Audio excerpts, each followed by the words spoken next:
वो कहते हैं ना कि कभी कभी रास्ता भटकना भी सही होता है। तो कुछ ऐसा ही हुआ था इंग्लैंड के माउंटेनियर फ्रैंक एस स्मिथ के साथ, जब वो 1931 में अपने एक माउंटेन कमिट से वापस आ रहे थे। तो रास्ता भटकने की वजह से वो इस वैली में आ गए थे। इस वैली में हजारों की संख्या में फ्लावर्स, माउंटेन, रिवर, ग्लेशियर इत्यादि आपको देखने को मिलेंगे। अब इतनी सारी चीजें एक ही जगह पे मिले तो कौन अट्रैक्ट नहीं होगा। तो कुछ ऐसा ही हुआ था फ्रैंक स्मिथ के साथ। वो इस वैली से इतना ज्यादा प्रभावित हुए कि 1937 में वो एक बार फिर से इस वैली में आए और 1938 में उन्होंने एक बुक पब्लिश किया जिसका नाम था वैली ऑफ फ्लावर्स। तो कुछ इस तरह से यूनेस्को वर्ल्ड हेरिटेज में शामिल इस वैली का डिस्कवरी हुआ। उत्तराखंड राज्य के चमोली डिस्ट्रिक्ट में 12,000 फीट की ऊंचाई पर बसा हुआ है यह घाटी, जिसे हिंदी में फूलों की घाटी भी कहते हैं।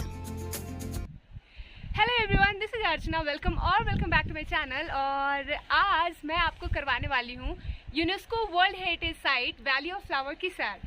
वैली ऑफ फ्लावर जिसे फूलों की घाटी भी कहते हैं। और आप मेरे पीछे ये सुंदर नज़ारे देख रहे होंगे, ये है वैली ऑफ फ्लावर और बहुत ही ज़्यादा खूबसूरत है ये। तो चलिए सबसे पहले मैं आपको ये बताती हूँ कि आप यहाँ आए कैसे। अगर आप भी यहाँ आने की प्लानिंग कर रहे हैं, क्योंकि ये पूरे साल खुला नहीं रहता है, कुछ पर्टिकुलर मंथ्स में खुलते हैं, जैसे कि मिड जून से लेके मिड सितंबर तक खुलता है। जब भी मानसून का सीजन होता है बेसिकली, तभी ये वैली खुलता है। अगर आप यहाँ आने की प्लानिंग कर रहे हैं तो मैं आपको बताती हूँ कि आप यहाँ कैसे आ सकते हैं। यहाँ आने के लिए बेसिकली आपके पास 4 दिन का समय होना चाहिए मिनिमम, और इस वैली को एक्सप्लोर करने के लिए 1 दिन का समय होना चाहिए। वैली ऑफ फ्लावर का जो बेसिक रूट है उसमें सबसे पहले आपको आना होता है ऋषिकेश बस स्टैंड। उसके बाद वहाँ से आप गाड़ी लोगे और आओगे गोविंद घाट।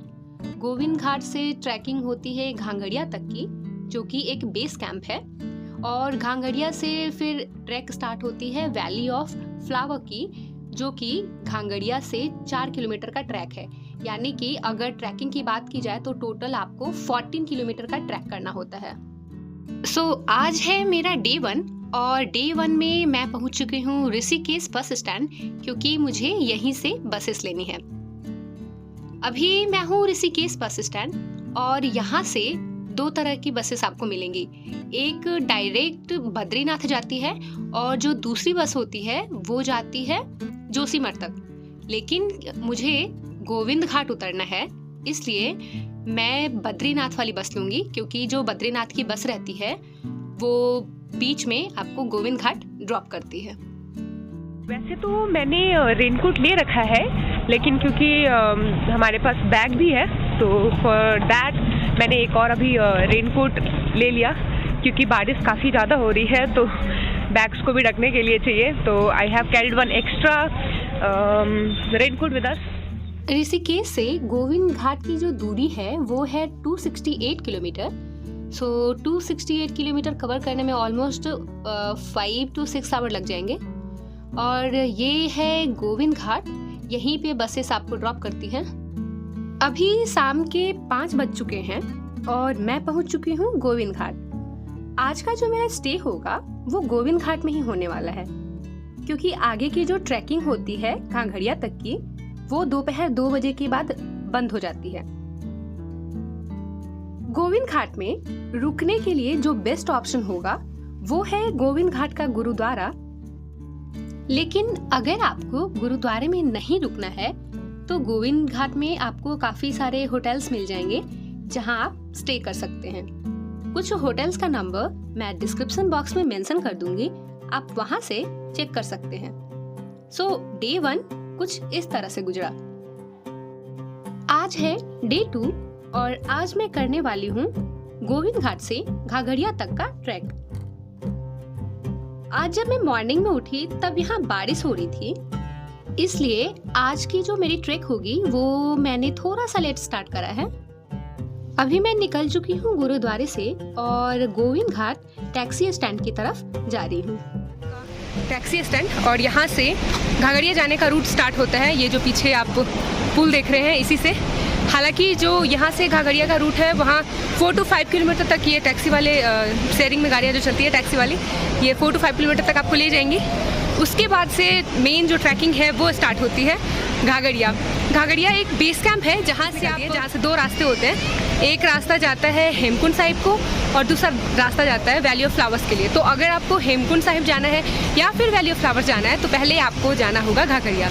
तो अभी मैं जा रही हूँ घाघरिया और अभी एग्जैक्ट 2 बज रहे हैं। देखते हैं कितने। अभी मैंने गोविंद घाट से शेयरिंग वाली जीप ली है जिसका किराया होता है 50 रुपीज पर पर्सन।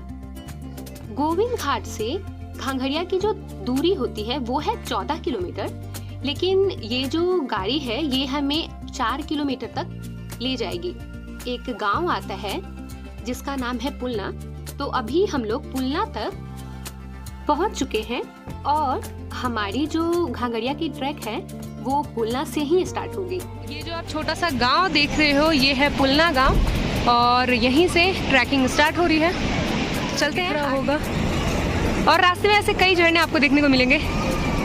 अभी हूँ गोविंद घाट में, गोविंद घाट से ऊपर आ गई हूँ मैं, मतलब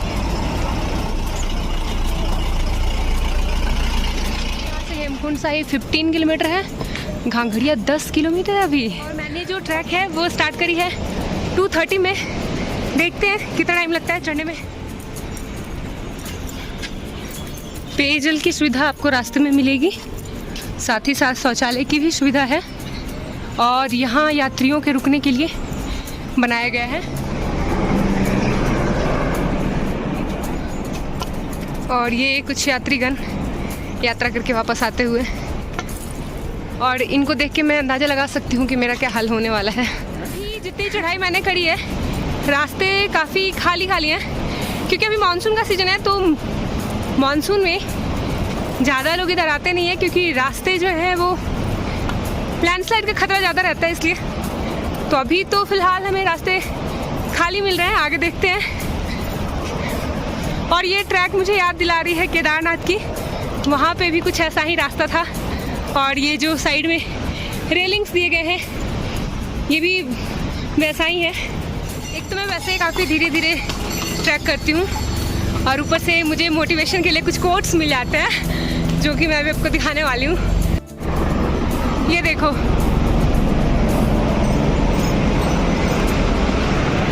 धीरे चल रही मंजिल आ ही जाएगी।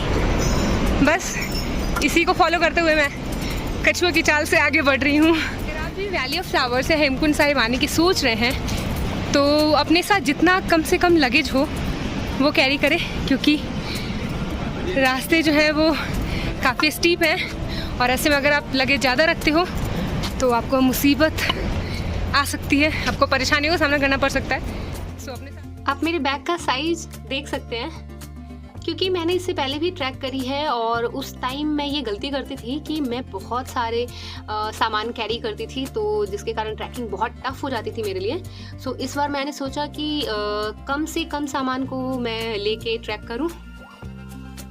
और एक छोटी सी रिक्वेस्ट है आपसे कि जब भी आप वैली में आए अपने साथ जो भी प्लास्टिक की बोतल है वो वापस वैसे ही ले जाएं, या फिर ये जो कूड़ेदान देख रहे हैं इधर डाल के जाएं और वैली को स्वच्छ बनाए रखने में मदद करें।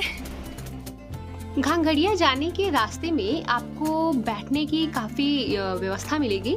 अगर आपको ट्रैकिंग करते करते थकान हो रही है तो आप रास्ते में बैठ सकते हैं।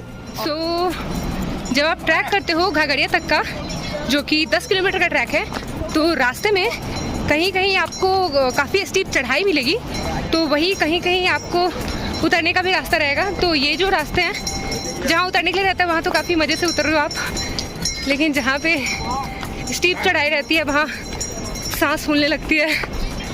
आप लोग हेमकुंड साहिब से आ रहे हो, कैसी रही यात्रा? बहुत बढ़िया ही। बर्फ है उधर अभी? बर्फ ग्लेशियर में है, बस ऐसे नहीं है? वैसे गुरुद्वारे में नहीं है, ग्लेशियर में है। अच्छा जी। 10 किलोमीटर के इस ट्रैक में रास्ते में आपको कई सारी ऐसी दुकानें मिल जाएंगी जहां पर आप बैठ के चाय नाश्ता कर सकते हैं, और इसके साथ ही कई ऐसी भी दुकानें मिल जाएंगी जहां से आप कोल्ड ड्रिंक, पानी की बोतल और फल भी ले सकते हैं। स्टेइंग के लिए GMVN के गेस्ट हाउस मिल जाएंगे। जैसे अगर आप जंगल चट्टी जाते हो जो कि यहाँ से 1 किलोमीटर है, यहाँ पे भी गेस्ट हाउस मिलेगा।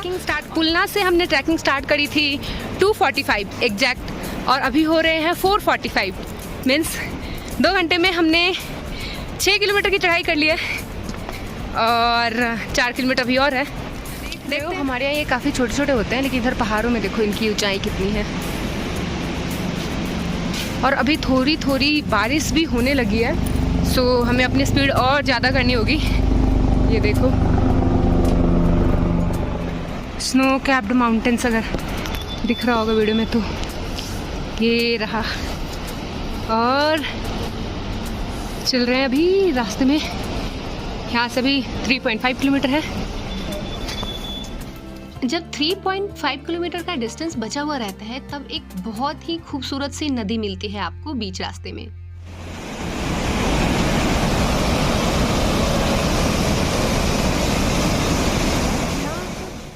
इस नदी को क्रॉस करने के बाद जो रास्ता बचता है ट्रैक के लिए, उसमें आपको थोड़ी सी परेशानी हो सकती है क्योंकि ये जो रास्ता है वो सीधी चढ़ाई है इस पे। तो अभी शाम होने को है और मैंने अपनी स्पीड ज़्यादा कर दी है ताकि मैं जल्दी से घांघरिया पहुंच जाऊं, क्योंकि शाम को इधर ट्रैक करना सेफ नहीं होता। और अभी यहाँ से घांघरिया बस 1 किलोमीटर बचा हुआ है। आप चाहें तो घांघरिया में कैंपिंग भी कर सकते हैं। यहाँ आपको कैंप इजीली अवेलेबल होते हैं और मैं डिस्क्रिप्शन बॉक्स में नंबर मेंशन कर दूंगी। घांघरिया पहुँचते पहुँचते अभी रात हो चुके हैं। घांघरिया में रुकने के लिए होटल्स की कोई कमी नहीं है। पूरे रास्ते आपको होटल्स ही होटल्स मिलेंगे। मैं कुछ होटल्स के नंबर डिस्क्रिप्शन बॉक्स में मेंशन कर दूंगी। आप उस नंबर पर बात करके पहले से भी अपनी बुकिंग करवा सकते हैं। लेकिन आप चाहें तो यहाँ के GMVN में भी रुक सकते हैं। GMVN एक गवर्नमेंट गेस्ट हाउस होता है उत्तराखंड का, लेकिन इसकी जो बुकिंग होती है उसको पहले करवाना होता है। ऑनलाइन लिंक डिस्क्रिप्शन बॉक्स में अवेलेबल है, आप वहां से GMVN के गेस्ट हाउस भी चेक कर सकते हैं। अगर आप घांघरिया आए हो तो खाने के टेंशन छोड़ दो, क्योंकि यहाँ पे खाने के काफ़ी ऑप्शंस अवेलेबल होंगे। तो आज जो मेरी डे 2 थी उसकी एंडिंग कुछ इस तरह से हुई है। ये देखो, ये है वाटरफॉल और उसका पानी आ रहा है यहाँ तक। ये देखो अभी सुबह के 7 बज रहे हैं और मैं निकल चुकी हूँ अपने ट्रैक के लिए, जो कि है वैली ऑफ फ्लावर्स का track. And I am really very excited for this track. तो जो मेरा वैली ऑफ फ्लावर्स का ट्रैक है वो मैंने थोड़ा सा लेट स्टार्ट करा है। लेट स्टार्ट करने के पीछे की रीज़न ये थी कि सुबह सुबह जब मैं उठी तो काफ़ी धुंध हो रखी थी, तो उस टाइम में वैली जाने का कोई फ़ायदा मुझे लगा नहीं। चेक पोस्ट, और यहीं से एक रूट जो है वो हेमकुंड साहिब को जाता है और एक रूट है जो वैली ऑफ फ्लावर्स को जाता है। दिस वन, ये जाएगा वैली ऑफ फ्लावर्स को और this one goes to Hemkund Sahib. मैं हूँ चेक पोस्ट पे और यहाँ से मैं इन कर रही हूँ वैली ऑफ फ्लावर्स में। अगर रास्ते की बात करूँ तो रास्ते थोड़े से संगीन है, काफ़ी पतली सी जगह है और दोनों तरफ आपको ग्रीनरी दिखाई देगी। सामने माउंटेन्स और नीचे देखो पूरा फॉरेस्ट एरिया है और ये बीच में रहा छोटा सा रास्ता। फ्लावर जाने का रास्ता भी कुछ ऐसा है। यहाँ भी आपको चढ़ाई करनी पड़ेगी। हालांकि ये जो ट्रैक है वो 4 किलोमीटर का है, लेकिन आप और अंदर तक जाके एक्सप्लोर कर सकते हैं। ये देखिए फूलों की घाटी प्रवेश द्वार 160 मीटर पे है और सुबह 7 बजे से 12 बजे तक एंट्री रहती है। और कुछ नोटिस चिपकाया हुआ है इधर। गेट के ओपन होने की बात करूँ तो सुबह 7 बजे से लेके 12 बजे तक ही आपको टिकट यहाँ की मिलेगी। सो आप ट्राई करो कि जल्दी आओ। अगर आप 12 बजे के बाद आते हो तो फिर आपको वैली में अंदर नहीं जाने दिया जाएगा। और ये देखो आपको रास्ते के दोनों साइड छोटे छोटे फ्लावर्स देखने को मिलेंगे जो कि अभी ब्लूम हो चुके हैं। और ये है रास्ता। और फूलों की घाटी में फूल तोड़ना या एकत्रित करना सख्त मना है, इस बात का ध्यान रखें। चलते हैं अब आगे। तो बाद मुझे लिटरली ऐसी फील आ रही है जैसे मैं जंगल में आ गई हूँ, क्योंकि आप देख सकते हो दोनों तरफ प्लांट्स दोनों तरफ पेड़ पौधे हैं और बीच में एक छोटा सा रास्ता है जो कि आपको अंदर वैली की तरफ ले जाता है। फूलों की घाटी राष्ट्रीय पार्क, और इसकी जो इस्टेब्लिशमेंट है वो 6 सितंबर 1982 को हुई है और इसे यूनेस्को वर्ल्ड हेरिटेज यानी कि विश्व धरोहर स्थल भी घोषित किया गया था 2005 में। ये देखो,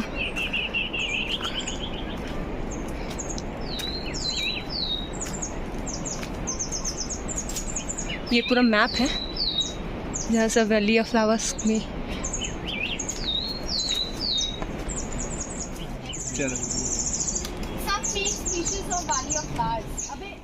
और ये है वैली ऑफ फ्लावर का टिकट काउंटर। आपको यहीं से टिकट लेनी होती है जिसके लिए आधार कार्ड की जरूरत होती है। वैली ऑफ फ्लावर की जो एंट्री फी है वो अगर आप इंडियन हो तो 150 रुपीज़ लगेंगे और अगर आप फॉरेनर हो तो 650 रुपीज़। और इसके अलावा अगर आप वैली में मूवी की शूटिंग करते हो तो उसके लिए आपको अलग चार्जेस देने होते हैं। वैली ऑफ फ्लावर्स एक ऐसी जगह है जो मेरी बकेट लिस्ट में थी कि मेरे को यहाँ पे जाना है, एंड फाइनली यहाँ पे मैं हूँ। तो देखते हैं कितने सारे फ्लावर्स हैं जो मुझे देखने को मिलेंगे यहाँ पे, and I am pretty excited about it. अच्छी चीज़ दिखेगी वो ये देखो, यहाँ पे आप बैठ के फोटो शूट भी करवा सकते हो। And there are many people who are making blogs over here. ये ब्रह्म कमल, लेकिन ये अभी ओपन नहीं हुए हैं। अभी मैं थोड़ी ही दूर चली हूँ कि मुझे एक वाटरफॉल मिला और ये है first waterfall valley of flower का।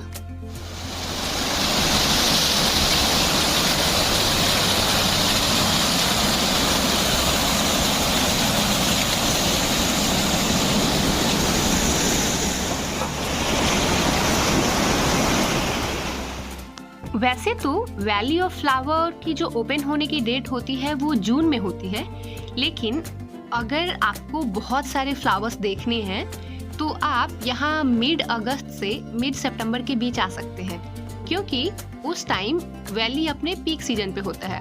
तो इस दौरान आप यहाँ की प्लानिंग कर सकते हैं। ये है ब्लू पॉपी स्पॉट और ये मेजर अट्रैक्शन है इस वैली का। ब्लू कलर का ये फ्लावर काफी प्यारा दिखता है। फिर रास्ते में मुझे दूसरा वाटरफॉल मिला है जो कि बहुत ही प्यारा है। चलिए मैं आपको दिखाती हूँ। ये है रिवर तक जाने का रास्ता।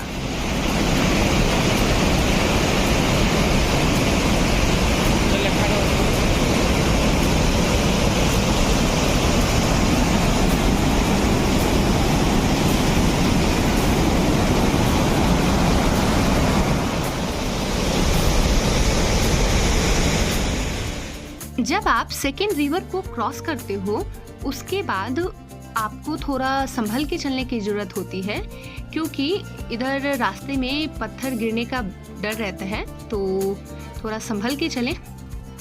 और जैसे ही आप सेकेंड रिवर को क्रॉस करते हो उसके बाद जो रास्ता है वो काफ़ी स्टीप है, तो इधर आपको थोड़ी सी परेशानी हो सकती है। वैली ऑफ फ्लावर्स जैसा कि नाम है, यहाँ से पहले मुझे ऐसा लगता था वैसे क्योंकि ये पहाड़ी इलाके में है तो इतना तो कंफर्म में थी कि चारों तरफ मुझे पहाड़ देखने को मिलेंगे एंड एक प्लेन रास्ता होगा जहाँ पे बहुत सारे फ्लावर्स होंगे, लेकिन ऐसा बिल्कुल नहीं है। अगर आप भी ऐसा सोच रहे हैं तो ऐसा बिल्कुल नहीं है। यहाँ पे प्रॉपर 4 किलोमीटर की खड़ी चढ़ाई है। और एक बहुत ही इम्पॉर्टेंट इन्फॉर्मेशन वो ये कि अगर आप यहाँ आ रहे हैं तो अपने साथ पानी की बोतल और कुछ ड्राई फ्रूट्स और स्नैक्स रख लें, क्योंकि पूरे ट्रैक में कहीं भी कोई शॉप नहीं है, पानी की बोतल भी नहीं मिलेगी आपको और आपको प्यास ज़रूर लगेगी क्योंकि चढ़ाई काफ़ी है, तो अपने साथ ये कुछ चीज़ें रख लें। इस वैली में आपको बहुत ही एक्जॉटिक स्पीसीज मिलेंगे प्लांट्स के देखने को, और फ्लावर्स की तो वैरायटी रहेंगी ही इधर। इसके साथ ही साथ आपको कुछ ऐसे दुर्लभ प्लांट्स भी देखने को मिलेंगे जो आपको नॉर्मली नहीं मिलते हैं या फिर जो एक्सटेंशन के कगार पे हैं। तो कुछ एक ऐसा ही प्लांट मुझे देखने को मिला है और इसका नाम है भोजपत्र। ऐसी मान्यता है, ऐसा कहा जाता है कि भोजपत्र के पत्ते पे ही रामायण और महाभारत लिखी गई थी। नज़ारों का आनंद ले।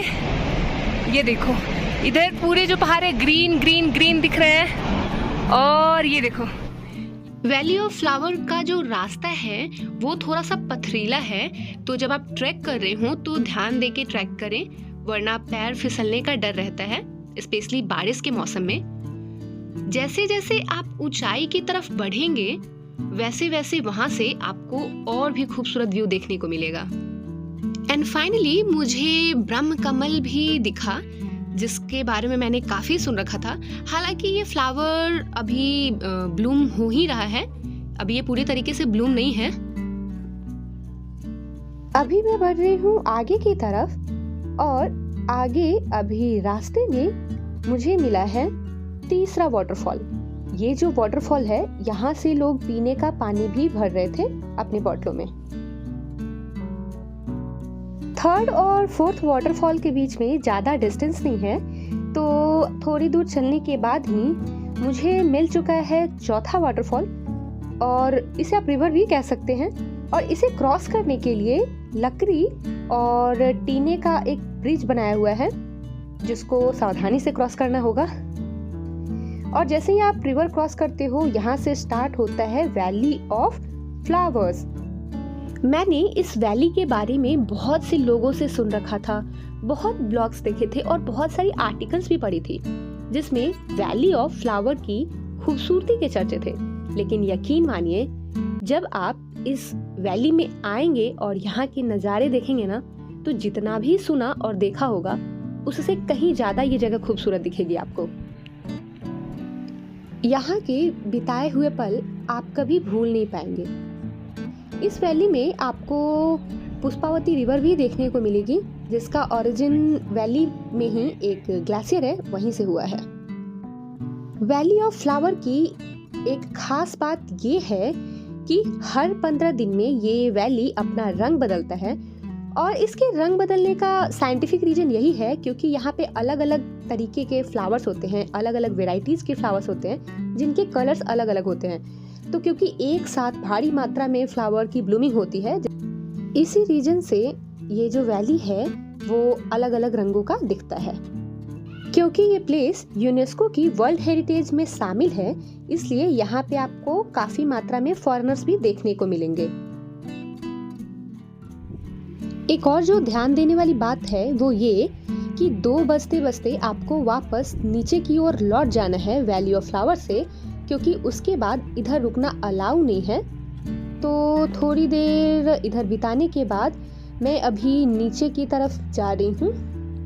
So yeah, this is how I have covered this beautiful place which is Valley of Flowers.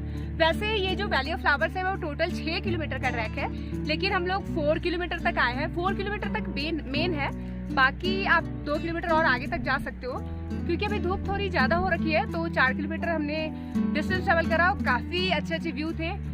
यहाँ से अब हम वापस जा रहे हैं। अगर मेरी दी इन्फॉर्मेशन आपको अच्छी लगती है, वीडियोस अच्छी लगती है, then please hit the like button, subscribe my channel and don't forget to hit the bell button, ताकि जो भी अपकमिंग वीडियोज है उनकी नोटिफिकेशन आपको मिलते रहे। Thank you so much for watching.